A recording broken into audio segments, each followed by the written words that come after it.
नमस्कार। आकाशवाणी से समाचार प्रभात के साथ मैं लवली निगम।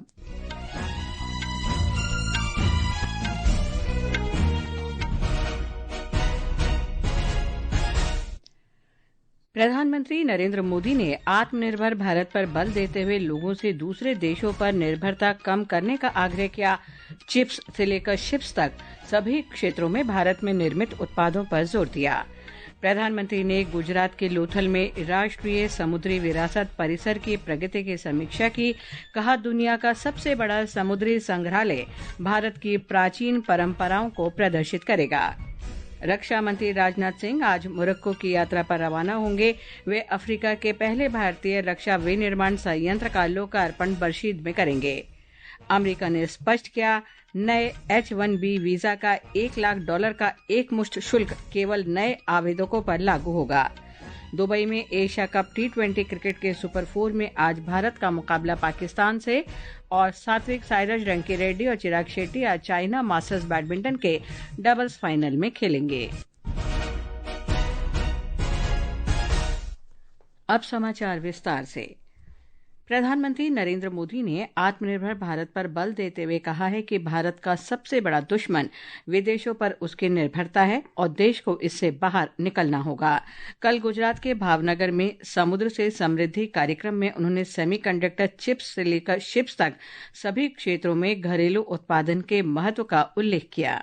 देश के विकास के संकल्प को हम दूसरों की निर्भरता पर नहीं छोड़ सकते। हम भावी पीढ़ी के भविष्य को दांव पर नहीं लगा सकते। और इसलिए भाइयों बहनों, 100 दुखों की एक ही दवाई है और वो है आत्मनिर्भर भारत। लेकिन इसके लिए हमें दूसरे देशों पर अपनी निर्भरता लगातार कम करते जाना होगा।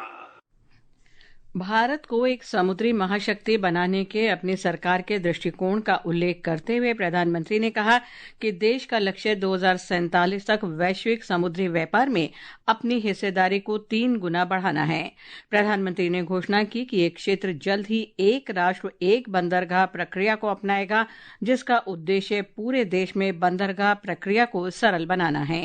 भारत को दुनिया की एक बड़ी समुद्री शक्ति बनाने के लिए 3 और बड़ी स्कीम्स पर भारत सरकार काम कर रही है। इन 3 योजनाओं से शिप बिल्डिंग सेक्टर को आर्थिक मदद मिलने में आसानी होगी, हमारे शिपयार्ड्स को मॉडर्न टेक्नोलॉजी अपनाने में मदद होगी और डिजाइन और क्वालिटी सुधारने में भी बहुत मदद मिलने वाली है। इन पर आने वाले वर्षों में 70,000 करोड़ रुपए से ज्यादा खर्च किए जाएंगे। इस अवसर पर प्रधानमंत्री ने कल 32,000 करोड़ रुपए से ज्यादा की परियोजनाओं का लोकार्पण और शिलान्यास किया। श्री मोदी ने 7,800 करोड़ रुपए से ज्यादा लागत की कई बड़ी समुद्री परियोजनाओं के साथ साथ मुंबई अंतर्राष्ट्रीय क्रूज टर्मिनल का भी लोकार्पण किया। प्रधानमंत्री मोदी ने अहमदाबाद के पास प्राचीन शहर लोथल में राष्ट्रीय समुद्री विरासत परिसर की प्रगति की समीक्षा की। NMHC का विकास 4,500 करोड़ रुपए की लागत से उस ऐतिहासिक स्थल पर किया जा रहा है जो कभी सिंधु घाटी सभ्यता का महत्वपूर्ण व्यापारिक केंद्र था।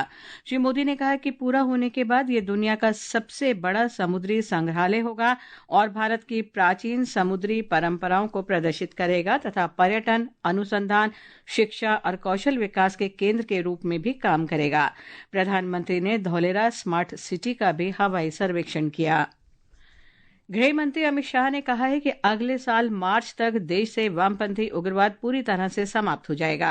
एक निजी चैनल को दिए साक्षात्कार में श्री शाह ने कहा कि सरकार के प्रयासों से पिछले 1 दशक में पूर्वोत्तर और वामपंथी उग्रवाद प्रभावित क्षेत्रों सहित 3 प्रमुख क्षेत्रों में हिंसक घटनाओं में 75% की कमी आई है। नरेंद्र मोदी सरकार की उपलब्धियों का उल्लेख करते हुए गृह मंत्री ने कहा कि पिछले 11 वर्षों से भी कम समय में सरकार ने करीब 60 करोड़ लोगों को कई सुविधाएं प्रदान की हैं। 11 साल के कम समय के अंदर देश के 60 करोड़ गरीबों को घर, बिजली, शौचालय, गैस, शुद्ध पीने का पानी, 5 किलो अनाज हर व्यक्ति को प्रति माह और 5 लाख तक दवाइयों की, हॉस्पिटल की सुविधाएं देती, जिसके लिए 60 करोड़ लोग लगभग 7 दशक से राह देखते थे। ये समाचार आकाशवाणी से प्रसारित किए जा रहे हैं। ताज़ा समाचार जानने के लिए आप हमारे social media handle X @AIR news Hindi को फॉलो कर सकते हैं।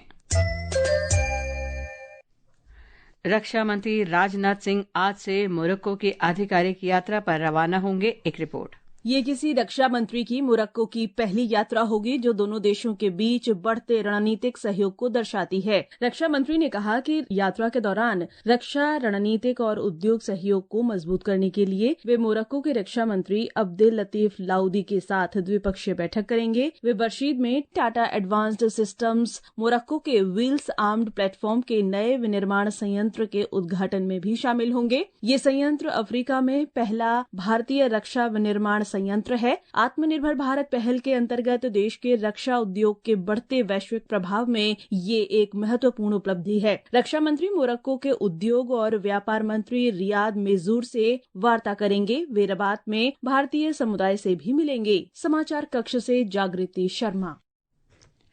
वाणिज्य और उद्योग मंत्री पीयूष गोयल के नेतृत्व में एक प्रतिनिधिमंडल व्यापार वार्ता के लिए कल अमेरिका जाएगा। यात्रा का उद्देश्य भारत और अमेरिका के बीच व्यापार बातचीत को आगे बढ़ाना और पारस्परिक रूप से लाभकारी समझौते को अंतिम रूप देना है। अमेरिका ने नई H-1B वीजा नीति में एक महत्वपूर्ण स्पष्टीकरण जारी किया है।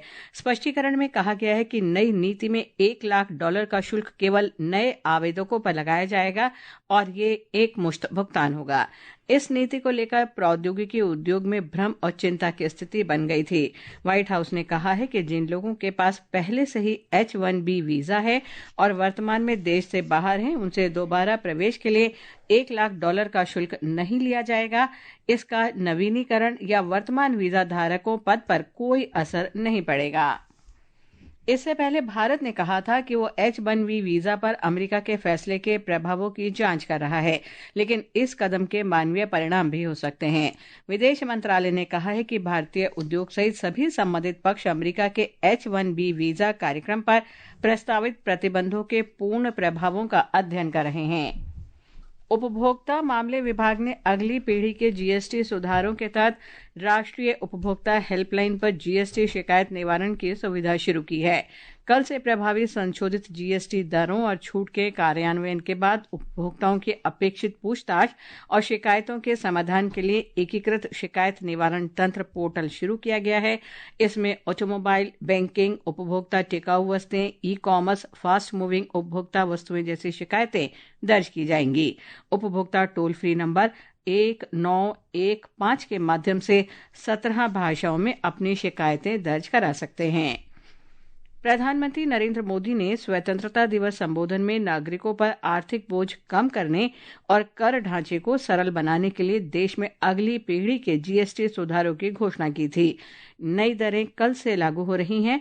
आज हम ऑटोमोबाइल क्षेत्र पर इन सुधारों के संभावित प्रभावों की चर्चा कर रहे हैं। सरकार ने जीएसटी सुधारों के अंतर्गत वाहनों की खरीद पर उल्लेखनीय कमी कर लोगों को बड़ी राहत प्रदान की है। दोपहिया वाहन और छोटे कारों पर कर की दरों को 28% से घटाकर अब 18% कर दिया गया है। बड़ी कारों पर भी अब अतिरिक्त कर को पूरी तरह से हटाकर जीएसटी को 40% कर दिया गया है। सरकार के इस कदम से बड़ी कारों पर लगने वाली प्रभावी कर कम हो जाएगी, जिससे लोगों के लिए कारें खरीदना पहले से अधिक किफायती हो जाएगा और ऑटो सेक्टर को भी बढ़ावा मिलेगा। जीएसटी में कटौती से पुराने वाहनों को नई वाहनों से बदलने में भी बढ़ोतरी होगी, जिससे भारत स्वच्छ परिवहन की तरफ अग्रसर होगा। जीएसटी कर में सुधार पर अपनी राय जाहिर करते हुए एक कार खरीदार सैयद ने सरकार के फैसले का स्वागत किया। गाड़ियों पे लेस देन 300 सीसी का जो भी है, गवर्नमेंट ने टैक्स रिड्यूस किया है 28% से 18% को। सो ये 10% का different, it is a very huge difference. तो ये डेफिनेटली अगर किसी को ये करेगा, इम्पैक्ट करेगा, तो वो मिडिल क्लास फैमिली रहेगी, बिकॉज 10% टैक्स बचना it's like a huge difference. नई जीएसटी दरों से वाहनों की कीमतें कम होंगी। युवाओं के साथ ही निम्न मध्यम वर्ग के परिवारों के लिए अब वाहन खरीदना और भी आसान हो जाएगा। सौम्या शरण के साथ ऋषु जायसवाल, आकाशवाणी समाचार, दिल्ली। प्रधानमंत्री नरेंद्र मोदी के नेतृत्व में जन सेवा सुशासन की भावना से सरकार बदलाव और प्रगति के लिए लगातार प्रयास कर रही है। सेवा पर्व की विशेष श्रृंखला में आज हम चर्चा कर रहे हैं मोदी सरकार ने किस तरह से कर राहत और सुनिश्चित पेंशन प्रदान किया है। पिछले 11 वर्षों में सरकार ने मध्यम वर्ग के जीवन में वास्तविक बदलाव लाने के लिए आगे बढ़कर काम किया है। आयकर दर को कम करने से लेकर रिटर्न सरल बनाने तक हर कदम नागरिकों को उनकी कमाई का ज्यादा हिस्सा अपने पास रखने देने के मूल विचार से जुड़ा रहा है। हाल के कर सुधार इस बात के स्पष्ट संकेत हैं कि सरकार ने राष्ट्रीय विकास के एक स्तंभ के रूप में मध्यम वर्ग पर भरोसा जताया है। एक और बड़ा फैसला ये था कि सालाना 12 लाख रुपए तक कमाने वाले व्यक्तियों को पूंजीगत लाभ जैसी विशेष आय को छोड़कर कोई आयकर नहीं देना होगा। केंद्रीय बजट पेश होने के बाद प्रधानमंत्री नरेंद्र मोदी ने वीडियो संदेश में कहा था कि सरकार गरीबों और मध्यम वर्ग के लिए कर राहत सुनिश्चित कर रही है। एनडीए सरकार ने पिछले 10 साल में ये सुनिश्चित किया है कि गरीब और मध्यम वर्ग को लगातार टैक्स से राहत मिलती रहे। इस बजट में भी इनकम टैक्स में कटौती और स्टैंडर्ड डिडक्शन में वृद्धि का फैसला लिया गया। टीडीएस के नियमों को भी सरल किया गया। इन कदमों से हर टैक्स पेयर को अतिरिक्त बचत होने वाली है। आयकर रिटर्न भरना आसान बनाने के लिए व्यक्तिगत करदाताओं को अब पहले से भरे हुए रिटर्न उपलब्ध कराए जा रहे हैं। सरकारी कर्मचारियों और उनके परिवारों की सामाजिक सुरक्षा को मजबूत करने की दिशा में एक और बड़ा कदम उठाते हुए केंद्रीय मंत्रिमंडल ने पिछले साल अगस्त में एकीकृत पेंशन योजना को मंजूरी दी थी। ये योजना सेवानिवृत्ति से पहले के अंतिम 12 महीनों के दौरान प्राप्त औसत मूल वेतन के 50% के बराबर पेंशन सुनिश्चित करती है, जो कम से कम 25 साल की सेवा अवधि वाले कर्मचारियों पर लागू होती है। इस योजना से लगभग 23 लाख केंद्र सरकार के कर्मचारियों को लाभ मिलने की उम्मीद है। समाचार कक्ष से फरहत नाज। दुबई में एशिया कप T20 क्रिकेट के सुपर 4 के दूसरे मुकाबले में आज रात 8 बजे भारत का मुकाबला पाकिस्तान से होगा। भारत ने ग्रुप मुकाबले में पाकिस्तान पर 7 विकेट से जीत हासिल की थी। बैडमिंटन में सात्विक साईराज रंकी रेड्डी और चिराग शेट्टी की जोड़ी आज चाइना मास्टर्स के डबल फाइनल में शीर्ष वरीयता प्राप्त किम वो हो और सियो सिंग जे से खेलेगी। कल सेमीफाइनल में भारतीय जोड़ी ने 2 बार के ओलंपिक पदक विजेता मलेशिया के आरुनचिया अर्सो वोइहिक को हराया था। और अब आज के समाचार पत्रों की सुर्खियों के साथ हैं आकर्षिता सिंह। धन्यवाद लवलीन। अखबारों ने आज अलग अलग खबरों को प्रमुखता दी है। वस्तु और सेवा कर जीएसटी की नई दरों के कल से लागू होने को अमर उजाला ने पहली खबर बनाते हुए लिखा है, कंपनियों का दाम घटाने का सिलसिला जारी। पत्र को लगता है सोमवार से शुरू होने वाली त्योहारी सीजन में बाजारों में काफी रौनक रहने वाली है। Mumbai Ahmedabad high speed bullet train परियोजना ने कल हासिल की ऐतिहासिक उपलब्धि शीर्षक से राजस्थान पत्रिका लिखता है, बुलेट ट्रेन की रफ्तार का रास्ता साफ, पूरी हुई 5 किलोमीटर लंबी सुरंग की खुदाई। सुपरस्टार मोहनलाल को दादा साहेब फाल्के पुरस्कार देने की घोषणा दैनिक जागरण सहित लगभग सभी अखबारों में है। पत्र लिखता है, 4 दशक से भी ज्यादा के करियर में 350 से ज्यादा फिल्मों में अभिनय करने वाले मोहनलाल सहज अभिनय और बेहतरीन प्रदर्शन के साथ साथ निर्देशक और निर्माता के रूप में प्रसिद्ध हैं। 26 सितंबर को वायुसेना को अलविदा बोलेगा MiG-21 विमान। देशबंधु ने इसे बॉक्स में देते हुए लिखा है, 6 दशक से भी लंबे समय तक भारत की हवाई सीमाओं के प्रहरी रहे MiG-21 शौर्य और पराक्रम की लंबी विरासत छोड़ जाएगा। कल से शुरू हो रहे नवरात्रों पर हिंदुस्तान की सुर्खी है, त्योहारों का जश्न शुरू, सज गई गलियां और चौपालें। अंत में मुख्य समाचार एक बार फिर। प्रधानमंत्री नरेंद्र मोदी ने आत्मनिर्भर भारत पर बल देते हुए लोगों से दूसरे देशों पर निर्भरता कम करने का आग्रह किया। चिप्स से लेकर शिप्स तक सभी क्षेत्रों में भारत में निर्मित उत्पादों पर जोर दिया। प्रधानमंत्री ने गुजरात के लोथल में राष्ट्रीय समुद्री विरासत परिसर की प्रगति की समीक्षा की। रक्षा मंत्री राजनाथ सिंह आज मोरक्को की यात्रा पर रवाना होंगे। वे बरशीद में अफ्रीका के पहले भारतीय रक्षा विनिर्माण संयंत्र का लोकार्पण करेंगे। अमेरिका ने स्पष्ट किया, नए H-1B वीजा का $1 लाख का एक मुश्किल केवल नए आवेदकों पर लागू होगा। और दुबई में एशिया कप T20 क्रिकेट के सुपर 4 में आज भारत का मुकाबला पाकिस्तान से। इसके साथ ही समाचार प्रभात का ये अंक समाप्त हुआ। नमस्कार।